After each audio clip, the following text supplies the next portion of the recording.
निवडणुका होऊन वर्ष उलटून देखील विलेज कोड व्हॅली न मिळाल्याने नंदुरबार जिल्ह्यातील 52 महसूल गावांचा विकास कामांना ब्रेक लागला आहे। विलेज कोड अभावी ग्रामपंचायतींना ऑनलाईन दाखले आणि निधी खर्चात मोठी अडचणी होत असून 10 दिवसात विलेज कोड न मिळाल्यास दडगाव तालुक्यातील 88 सरपंच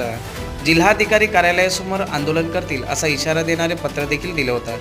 मात्र या 10 दिवसात कोणत्याही प्रकारची प्रतिक्रिया जिल्हाधिकारी कार्यालयाकडून मिळाली नसल्याने येत्या 5 फेब्रुवारीपासून सरपंच परिषद दडगावच्या वतीने आंदोलन करण्यात येणार असल्याची माहिती सरपंच परिषदेच्या वतीने देण्यात आली आहे। 1.5 वर्षानंतर उलटूनही एलजीडी कोड मिळाला नाही, यासाठी आम्ही माननीय कलेक्टर साहेबांना निवेदन दिलेलं आहे की 10 दिवसानंतर एलजीडी कोड मिळाला नाही, महाशय कलेक्टर यांच्या समोर आंदोलन करणार आहोत। तर साधारणतः या ठिकाणी 8-9 दिवस झालेले आहे, परंतु सदर विषयासंदर्भात आमच्यापर्यंत अजून प्रशासनाने कुठलीही माहिती दिली नसल्यामुळे येणाऱ्या 5 फेब्रुवारीपासून आम्ही महाशय जिल्हाधिकारी कार्यालय यांच्या